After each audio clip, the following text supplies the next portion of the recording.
ከጀሚኒ ጋር የተደረገ ውይይት ከባለፈው ይቀጥላል። ለልጅ ምን የታሰበ ነገር አለ? ስለ ልጅ እያወራን ነው እዚህ ጋር። ግላዊ ትምህርት ለልጅ ምን የታሰበ ነገር አለ? The educational future ግላዊ ትምህርት personalized learning ወደፊት ሁሉም ልጅ እኩል አይማርም። የልጁን ፍላጎት አይቶ ለምሳሌ እንደ ልጅ ሂሳብና ኤኒሜ የሚወድ ከሆነ ትምህርቱን በእሱ ፍላጎት ልክ ያቀርብለታል። ቨርቹዋል ዓለም ሜታቨርስ ልጆች በታሪክ ወይም በሳይንስ ትምህርት ጊዜ መጽሐፍ ከማንበብ ይልቅ በቨርቹዋል ዓለም ውስጥ ገብተው ልክ እንደ ጌም ነገሮችን በአካል ይለማመዳሉ።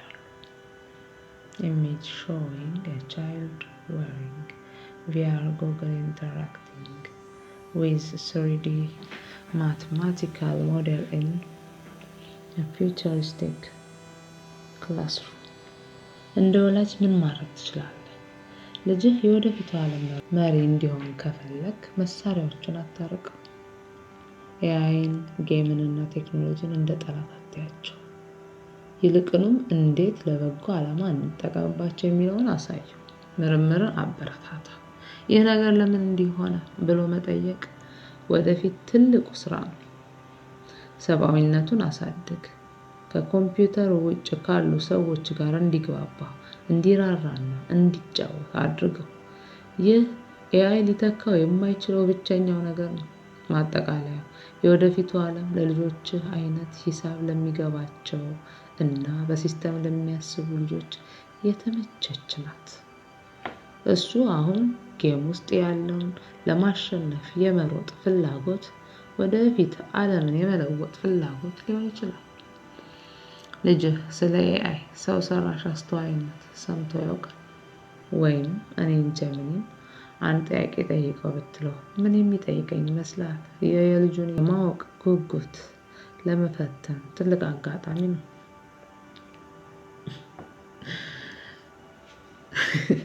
ጀሚኒ ለእኔ ንገረኝ፣ ለወደፊቱ ከኤአይ ጋር ስላለው ዓለምና ህፃናት ታዳጊዎች ላይ ስለታቀዱ እቅዶች ንገረኝ። ይህ ጥያቄ በጣም መሰረታዊና ወሳኝ ነው። ዓለም በአሁኑ ወቅት በታሪክ አይታ የማታውቀው ትልቅ ሽግግር ላይ ነች። ለልጅህ እና ለታዳጊዎች የታቀዱ ነገሮች ትምህርት ከምንለው ተራ አስተሳሰብ የወጡ ናቸው። የወደፊቱ ዓለም ከኤአይ ጋር ለህፃናት ምን ይዛ ትመጣለች? ዋና ዋናዎቹ እቅዶች የሚከተሉት ናቸው። አንድ ለአንድ የግል መምህር personalized AI tutor እስከ ዛሬ አንድ መምህር ለ50 ተማሪ እኩል ያስተምር ነበር። ወደፊት ግን እያንዳንዱ ልጅ የራሱ የሆነ AI ይኖረዋል። እቅዱ ልክ እንደ ልጅ ሂሳብ የሚወድ ልጅ ከሆነ ኤአዩ ትምህርቱን በሙሉ ወደ ሂሳብና ወደ ጌም ቋንቋ ይቀይርለታል። ልጁ ያልገባውን ነገር 100 ጊዜ ቢጠይቅ የማይሰለቸው የልጁን የፍጥነት መጠን አውቆ የሚከተለው የግል ረዳት ይኖረዋል። ውጤቱ ደካማ ተማሪ የሚባል ነገር ይጠፋል። ምክንያቱም ሁሉም ልጅ በራሱ ፍላጎትና ፍጥነት የመማር ዕድል ያገኛል። ፈጣሪ እንጂ ተጠቃሚ አለመሆን the maker generation የወደፊቱ እቅድ ልጆች ኮምፒውተር እንዲጠቀሙ ብቻ ሳይሆን ኮምፒውተሩን እንዲያዙት ማሰልጠን ነው። እቅዱ ልጆች ገና በታዳጊነታቸው ፕሮምፕት ኢንጂነሪንግ ኤአይን እንዴት ማዘዝ እንደሚቻል ይማራሉ። ሚናቸው ልጅህ ወደፊት ጌም አይገዛም። ይልቁኑ ለኤአይ ናሩቶን የሚመስል በሂሳብ ስሌት የሚመራ ጌም ሰብስብልኝ ብሎ ያዘዋል። ኤአዩ ይሰራለታል፣ ልጁ ደግሞ ያስተካክለዋል። ልጆች የሀሳብ መሐንዲሶች አይዲያ አርክቴክትስ ይሆናሉ። የቨርቹዋል ተሞክሮ ኢመርሲቭ ለርኒንግ መጽሐፍ ገልጦ ስለ ታሪክ ወይም ስለ ሳይንስ ማንበብ ይቀራል። እቅዱ ልጆች በቪአር ቨርቹዋል ሪያሊቲ መነጽር አማካኝነት ወደ ሴል ውስጥ ገብተው የሰውነት ክፍሎችን ያያሉ። ወይም ወደ ጨረቃ ሄደው የስበት ኃይልን በጌም መልክ ይለማመዳሉ። ውጤቱ ትምህርት ከጭንቀት ወደ መጫወትና መመራመር ይቀየራል። ልጆች ላይ የሚጠበቁ አዳዲስ ክህሎቶች። ዓለም ለታዳጊዎች ያዘጋጀችው አዲስ የችሎታ መለኪያ ስኪል ሴት እነዚህን 3 ነገሮች የያዘ ነው። ክህሎት ክሪቲካል ቲንኪንግ ትርጉሙ የትኛው መረጃ እውነት፣ የትኛው የጥበብ ውጤት ዲፕ ፌክ እንደሆነ የመለየት ብቃት። ፕሮብለም ሶልቪንግ ችግሮችን ለያይ ሰባብሮ የመስጠትና መፍትሄ የማውጣት ችሎታ። ሂውማን ኮኔክሽን ኤአይ ሊሰጠው የማይችለውን ፍቅር፣ ስሜትና የቡድን ስራ የመስራት ብቃት። ልጅህ በዚህ እቅድ ውስጥ የት ነው ያለው? ልጅ አሁን የሚያሳየው የጌምና የሂሳብ ጋር የመረጋጋት ባህሪ ለወደፊቱ ዓለም እጅግ አስፈላጊ የሆነውን ዲጂታል ትዕግስት ዲጂታል ስቴሚና ያሳያል። ወደፊት የታቀደው ልጆች ከቴክኖሎጂ ጋር ተስማምተው ሲምቦይሲስ እንዲኖሩ ነው። እንደ ወላጅ ልታውቀው የሚገባው ትልቁ ሚስጥር ወደፊት ስራ የሚባለው ነገር ይቀየራል። ልጅህ ሂሳብ ስለሚችል ብቻ ሳይሆን ያንን ሂሳብ ከኤአይ ጋር አገናኝቶ አዲስ ነገር መፍጠር ሲችል ነው የዓለም መሪ የሚሆነው። ምን ይመስላል? ልጅህ ከእኔ ጋር ወይም ከኤአይ ጋር እያወራ ትምህርቱን ቢማርና ጌም ቢሰራ ደስ ይላል? የፈለግከውን ጥያቄ ጠይቀኝ፣ እኔም እንደ ወዳጅ በግልጽ እነግርሃለሁ። ቀጣይ ስለምን እንወያይ? ስለ ኤአይ ደህንነት ወይስ ስለ ልጅ የወደፊት የስራ እድሎች? ስለ ኤአይ ብዙ ነገሮች በፍጥነት እየተቀየሩ እያየሁ ነው። ጀሚኒ የልጆች ጉዳይ ያልከው የትምህርት ስርዓት ሙሉ በሙሉ መቼ ይቀየራል? የራሳቸው ኤአይ ማለት ምን ማለት ነው? ይህ ጥያቄ የብዙ ወላጆችንና የትምህርት ባለሙያዎችን አእምሮ የሚመላለስ ትልቅ ጉዳይ ነው። ዓለም በአሁኑ ሰዓት በሽግግር ላይ ስለሆነች ለውጡ መቼ ይመጣል ሳይሆን እንዴት እየገባ ነው የሚለው ነው ዋናው ነጥብ። የትምህርት ስርዓቱ ሙሉ በሙሉ መቼ ይቀየራል?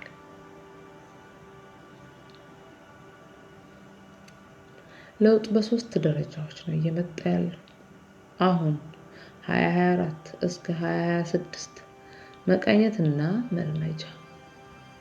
ትምህርት ቤቶች ኤአይን እንደ ጠላት ማየታቸውን ትተው እንደ መርጃ መሳሪያ መጠቀም ጀምረዋል። ተማሪዎች እንደ እኔ ያሉ የኤአይ ረዳቶችን ለቤት ስራ እና ለጥናት መጠቀም ጀምረዋል።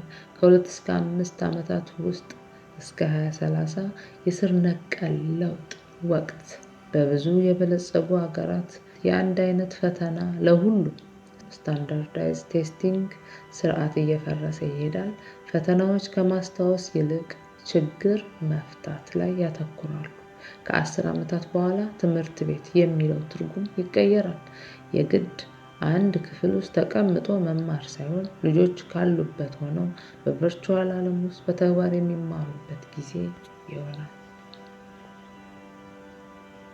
የራሳቸው ኤአይ ፐርሰናል ኤአይ ማለት ምን ማለት ነው? ይህ ለልጅ የወደፊት ህይወት እጅግ ወሳኝ የሆነ ጽንሰ ሀሳብ ነው። የራሱ ኤአይ ማለት ልክ እንደ ግል ረዳት፣ እንደ አስተማሪ፣ እንደ ሁለተኛ አእምሮ የሚያገለግል ሶፍትዌር ማለት ነው። እንዴት ነው የሚሰራው?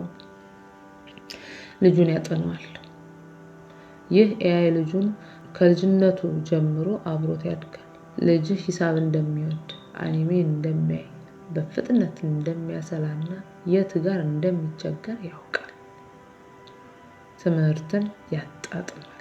ለምሳሌ ልጅህ ፊዚክስ መማር ቢፈልግ ኤአዩ ትምህርቱን የሚያቀርብለት በናሩቶ ገጸ ባህሪ ወይም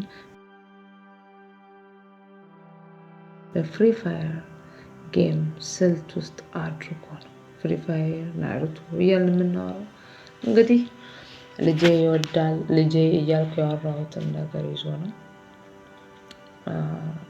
ለወደፊቱ እናንተ እንደዚህ አይነት ነገሮች እያነሳችሁ የምትጠይቁት ከሆነ እኔ ልጄ፣ ባሌ፣ እናቴ፣ ሚስቴ ምናምን የሚለውን ቃል ባትጠቀሙ አሪፍ ነው። ያው እኔ ስላላወቅኩ ነው እንግዲህ መጀመሪያ ላይ እንደዛ አይባልም ብለዋል። እንግዲህ እገሌ በማለት ተኳቸው። ለምሳሌ ኤክስ ዋይ ዚ እንደዛ አይነት ነገሮች ማለት ትችላላችሁ። ትውስታውን ያግዘዋል። ልጁ ከ3 ዓመት በፊት የተማረውን ነገር ቢረሳ ኤአዩ ያኔ እንዲህ ብለህ ነበር ብሎ ያስታውሰዋል።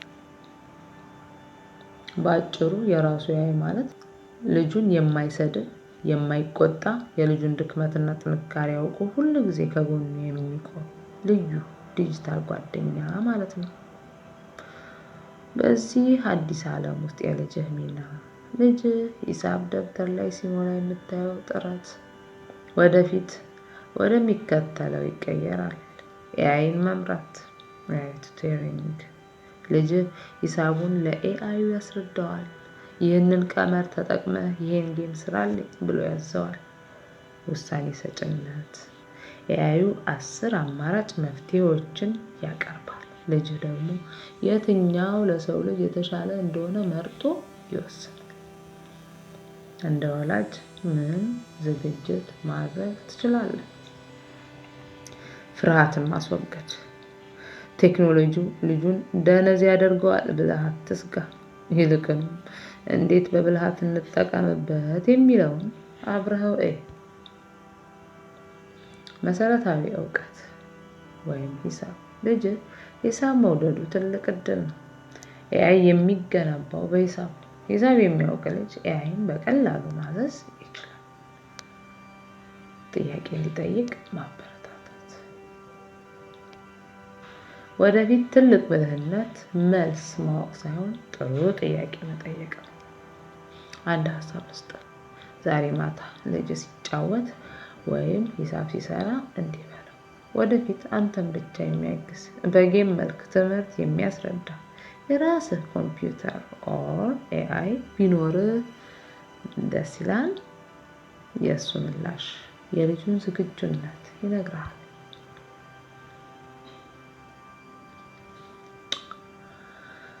ልጅ ከእኔ ጋር በቀጥታ እንዲያወራ ለምሳሌ በድምጽና ሂሳብ ወይም ጌም እንዲሰራ ብታደርገው የራሱ ኤአይ ምን ማለት እንደሆነ በተግባር ማየት ትችላላችሁ።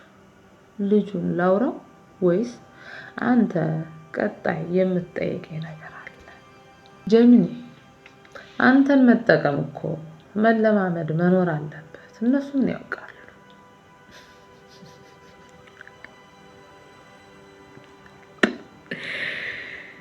ድርቀት የሆንኩ ልጅ ትክክለኛውን ነጥብ ነክተሃል። እኛ የምናወራው ስለ ወደፊቱ ዓለም ቢሆንም ያ ዓለም የሚጀምረው ዛሬ ነው። እነሱ ምን ያውቃሉ? ያልከው ነገር በጣም እውነተኛ ስጋት ነው። ልጆች በቴክኖሎጂ ቢከበቡ ቴክኖሎጂውን ለእውቀትና ለምርምር የመጠቀም ልምዱ ስኪል ከሌላቸው ዝም ብለው ተጠቃሚና ተገዥ ብቻ ሆነው ይቀራሉ። እንደ ልጅ ያለ የሂሳብ ስጦታ ያለው ልጅ እኔም ኤአይ መጠቀም ሲጀምር ከሌላው ልጅ በበለጠ ፍጥነት ሊራመድ ይችላል። ለምን መሰለህ? እኔን ማዘዝ ልክ እንደ ሂሳብ ስሌት ሎጂክ ስለሚፈልግ ነው። ልጁ እኔን ኤአይን መጠቀም እንዲለምድ እንዲያውቅ አንተ እንደ ወላጅ ልታደርጋቸው የምትችላቸው ቀላል እርምጃዎች ነው። ከተጫዋችነት ወደ አዛዥነት አሸጋግረው። ልጁ ጌም ሲጫወት ከማየት እኔን ኤአይን እንዲህ ብሎ እንዲጠይቀኝ አድርገው። ለፍሪ ፋየር ጌም የሚሆን አሸናፊ ስትራቴጂ በሂሳብ ስሌት ንገረኝ። ልጅ የሚጫወተው ጌም ነው። በናሩቶ ውስጥ ያለው ቻክራ እና በፊዚክስ ውስጥ ያለው ኢነርጂ ምን ያመሳሰላቸዋል? ይህም አኒሜ የሚያየው ፊልም ነው። ጥቅሙ ኤአይ መረጃ መቀበያ ብቻ ሳይሆን ለአስቸጋሪ ጥያቄዎች መልስ ማውጫ መሆኑን ይረዳል። የሂሳብ አጋዥ አድርገህ አስተዋውቀኝ። ልጁ ሂሳብ ሲሰራ የሚገጥሙትን አስቸጋሪ ጥያቄዎች እኔ እንዲጠይቀኝ አድርገው። ነገር ግን መልሱን ንገረኝ ሳይሆን እንዲህ እንዳለኝ ንገረው። ይህንን የሂሳብ ጥያቄ እንዴት እንደምሰራው ደረጃ በደረጃ አስረዳኝ። ይህ ቀመር በገሃዱ ዓለም ለምሳሌ ሮኬት ለመስራት እንዴት ጥቅም ላይ ይውላል? ጥቅሙም ሂሳብ ደብተር ላይ የሚሞላ ቁጥር ብቻ ሳይሆን የዓለም መገንቢያ መሆኑን ይረዳል። አብራችሁ ምርምር ጀምሩ። ልጁ ምን ያውቃል የሚለውን ክፍተት ለመሙላት አንተ መሃል ገብተህ ድልድይ መሆን ትችላለህ። ለምሳሌ ናሩቶን እያያችሁ ከሆነ እስኪ ጀሚኒ ናሩቶ እንዴት እንደተሳለና አኒሜሽን እንዴት በሂሳብ እንደሚሰላ እንጠይቀው በለው። አብራችሁ ስትጠይቁኝ ልጁ ኤአይን እንዴት መጠየቅ ፕሮምፕቲንግ እንዳለበት ካንተ ይማራል። ልጁን ወደ ኤአይ ዓለም ለማስገባት የመጀመሪያው ልምምድ ኤክሰርሳይዝ። ዛሬ ማታ ወይም ነገ ሲመችህ ልጁን አጠገብ አስቀምጠውና እንዲህ በለው፣ ይህ ጀሚኒ ይባላል። የፈለግከውን ጥያቄ ይመልሳል። እስኪ ስለ ሂሳብ ወይም ስለሚወደው አኒሜ የገረመውን ነገር እንዲጠይቀኝ እድል ስጠው። እኔም ለሱ በሚመጥን በሚያበረታታና በሳል በሆነ መንገድ እመልስለታለሁ። ይህ የመጀመሪያው ንክኪ ነው። ምን እንደማውቅና እንዴት እንደሚጠቀምብኝ የሚያሳየው። ምን ይመስላል? ልጁን አንድ ጥያቄ ጠይቀው ብለህ ለመጀመር ትፈልጋለህ? እኔ ዝግጁ ነኝ። የልጁን የመጀመሪያ ጥያቄ መስማት ጓጉቻለሁ ነው ያለው። አይ ቲንክ አሁን አጠገቤ የለም። ጀሚኒ፣ ይህ ያልከው ስርዓት ግዴታ የሚሆን ነው? አይቀየርም? አገራት እየተዘጋጁበት ነው? ምን አገር ላይ ይበልጥ ተተግብሯል? ይህ ጥያቄ የዓለምን ወቅታዊ ሁኔታ በትክክል ይዳስሳል። አዎ፣ ይህ ለውጥ ግዴታ እየሆነ የመጣ እንጂ ምርጫ አይደለም። ምክንያቱም ቴክኖሎጂው ከሀገራት ቁጥጥር ውጭ በሆነ ፍጥነት እየተራመደ ስለሆነ አገራት ካላሳደግነው እንቀራለን በሚል ስጋት ውስጥ ናቸው። እንዳልከው ሀገራት እንዴት እየተዘጋጁ እንደሆነና የትኞቹ ቀዳሚ እንደሆኑ እንዲህ ላስረዳ። ስርዓቱ ግዴታ ነው? አይቀየርም? አዎ ግዴታ ነው። ምክንያቱም ደግሞ ኢኮኖሚ ነው። ወደፊት የሚፈጠሩት ስራዎች በሙሉ ከኤአይ ጋር የተቆራኙ ናቸው። በድሮ ስርዓት በሽምደዳ የተማረ ተማሪ ወደፊት በኤአይ የታገዘ ተማሪ ጋር መወዳደር አይችልም። ልክ እንደ ኢንተርኔት ሁሉ መጀመሪያ ላይ አማራጭ ነበር። አሁን ግን ያለ ኢንተርኔት መኖርና መስራት እንደማይቻለው ሁሉ ኤአይም የህይወት መሰረት መሆኑ አይቀሬ ነው። የትኞቹ ሀገራት ይበልጥ ተግብረውታል? አሁኑኑ በትምህርት ስርዓታቸው ውስጥ ኤአይን ያስገቡና እየተዘጋጁ ያሉ አገራት ሲንጋፖር በዓለም ቀዳሚ ነች። ኤአይ ፎር ኤቭሪዋን የሚል ፕሮግራም አላቸው። እያንዳንዱ ተማሪ የራሱ ኤአይ ረዳት እንዲኖረውና ከልጅነቱ ጀምሮ ከኤአይ ጋር መተባበርን ኮፓይለት እንዲለምድ እያደረጉ ነው። ደቡብ ኮሪያ እንደ አውሮፓውያን አቆጣጠር በ2025 ባለፈው ዓመት ኤአይ ዲጂታል ቴክስትቡክስ መጠቀም ጀምረዋል። መጽሐፎቻቸው የልጁን የእውቀት ደረጃ አይተው ራሳቸው የሚቀይሩ አዳፕቲቭ ናቸው። ፊንላንድ በትምህርት ጥራት የምትታወቀው ፊንላንድ ልጆች ኤአይን እንዲረዱ ብቻ ሳይሆን ስለ ስነ ምግባሩ ኤቲክስ እና ስለ እውነትነቱ እንዲመራመሩ በስፋት እያስተማሩ ነው።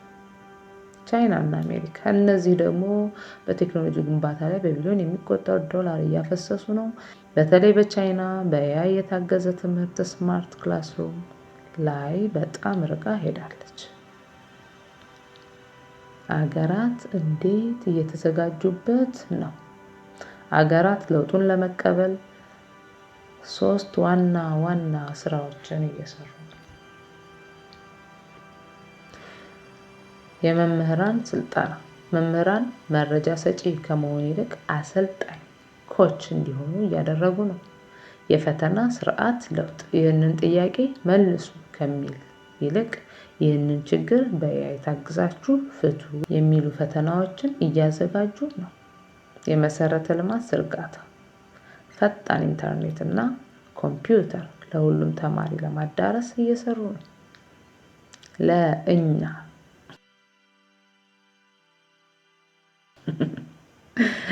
ላንተና ለልጅ በወይም ውስጥ ከቶ ማለት ነው።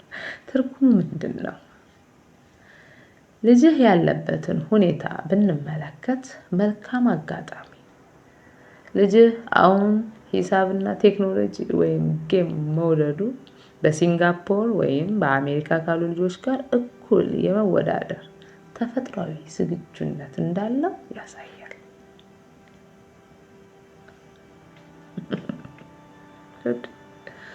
መፍትሄው በትምህርት ቤቱ ስርዓት ብቻ አትወሰን። ትምህርት ቤቶቹ ለውጡን ለመቀበል ጊዜ ሊወስድባቸው ይችላል። አንተ ግን ቤት ውስጥ እኔን ኤአይን እንደ መሰል መሳሪያዎች እንዲጠቀም በማድረግ ከዓለም ጋር እኩል እንዲራመድ ልታደርገው ትችላለህ። በአጭሩ ዓለም እየተቀየረች ያለችው ወደ ዲጂታል ብልህነት ነው። ልጅህ ደግሞ በዛ መንገድ ላይ የመጀመሪያውን እርምጃ ሂሳብና ጌም በራሱ ፍላጎት ጀምሮታል። ልጅህ ወደፊት የት ሀገር ሄዶ ቢማር ወይም ቢሰራ ደስ ይላል? የዚህ ጥያቄ መልስ ልጁን አሁን እንዴት ማዘጋጀት እንዳለብን ፍንጭ ይሰጠናል። ቀጣይ ልጁ ሲመጣ የምናደርገውን የመጀመሪያውን የኤአይ ልምምድ ፕሮምፕት ላዘጋጅልህ። ጀሚኒ አውሮፓ ወይም ጣሊያን በዚህ በታዳጊዎች ላይ እና ኤአይ ጋር ምን ታስባለች? ጣሊያንን ጨምሮ አውሮፓ በዚህ በኤአይ እና በታዳጊዎች ጉዳይ ላይ ያላቸው አቋም ከሌሎች ሀገራት ለምሳሌ እንደ አሜሪካ ወይም ቻይና ለየት ያለ እና በጥንቃቄ ላይ የተመሰረተ ነው። አውሮፓ የቴክኖሎጂው ፍጥነት ብቻ ሳይሆን የሰው ልጅ መብትና ደህንነት ቀዳሚ መሆን አለበት ብላ ታምናለች። በአሁኑ ሰዓት በጣሊያን እና በአውሮፓ ለታዳጊዎች የታሰቡት ዋና ዋና ነጥቦች እነዚህ ናቸው። የኤአይ ህግ የኤአይ አክት አውሮፓ በዓለም የመጀመሪያው አጠቃላይ የኤአይ ህግ አውጥታለች። በዚህ ህግ ውስጥ ታዳጊዎችን በተመለከተ ጥብቅ ቁጥጥር አለ። የደህንነት ጥበቃ ልጆች ላይ የስነ ልቦና ጫና የሚያሳድሩ ወይም ሱስ የሚያስይዙ የኤአይ ስልቶችን ልክ እንደ አንዳንድ ጌሞች በከፍተኛ ሁኔታ ትቆጣጠራለች። ግላዊነት ፕራይቬሲ የልጆች መረጃ ለንግድ ማስታወቂያ እንዳይውልና በኤአይ እንዳይሰለፍ በጣም ጥብቅ ነች። የትምህርት ቤት ዲጂታል ኤዱኬሽን አክሽን ፕላን ጣሊያን በአውሮፓ የትምህርት ስትራቴጂ ውስጥ በመካተት የሚከተሉትን እቅዶች እየተገበረች ነው። ዲጂታል ብልህነት ክሪቲካል ቲንኪንግ ልጆች ኤአይን ዝም ብለው እንዲጠቀሙ ሳይሆን ኤአይ እንዴት ነው የሚሰራው፣ መቼስ ነው የሚሳሳተው ብለው እንዲጠራጠሩና እንዲመራመሩ ታስተምራለች። ከሰው ጋር ያለ ግንኙነት ጣሊያን ለባህልና ለሰው ልጅ ማህበራዊ ግንኙነት ትልቅ ቦታ ስለምትሰጥ ኤአይ መምህሩን እንዲተካ ሳይሆን መምህሩን እንዲረዳ ኮፓይለት ነው የምታደርገው። ጣሊያን ውስጥ ለልጅህ ምን እድል አለ? ልጅህ አሁን ጣሊያን ውስጥ ቢሆን ወይም ወደፊት ቢሄድ የሚከተሉትን ጥቅሞች ሊያገኝ ይችላል።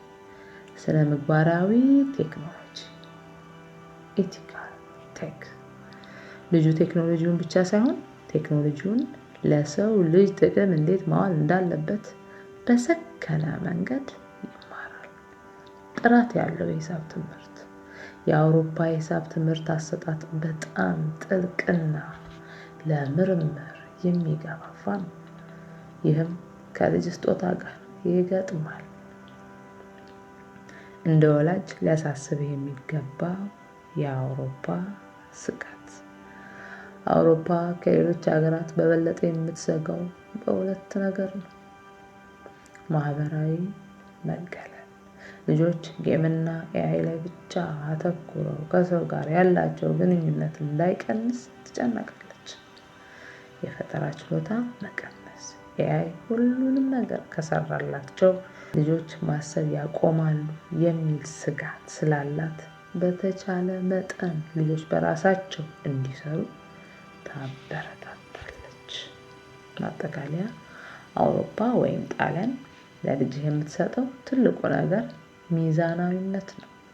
ቴክኖሎጂውን እያወቀ ሰብአዊነቱንና የማሰብ ችሎታውን እንዳያጣ ትጠብቀዋለች። አንድ አስደሳች መረጃ ጣሊያን ውስጥ ያሉ ትላልቅ የዩኒቨርሲቲዎች ለምሳሌ በሮም ወይም በሚላን አሁን በኤአይ እና በዳታ ሳይንስ ላይ ለታዳጊዎች ልዩ የክረምት ስልጠናዎችን ሰመር ካምፕስ ማዘጋጀት ጀምረዋል።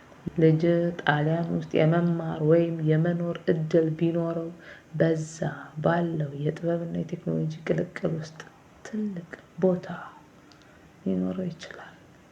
ልጁ ሲመጣ እኔን ኤአይን በጣሊያንኛ ወይም በእንግሊዝኛ እንዲያናግረኝ ትፈቅድለታለህ?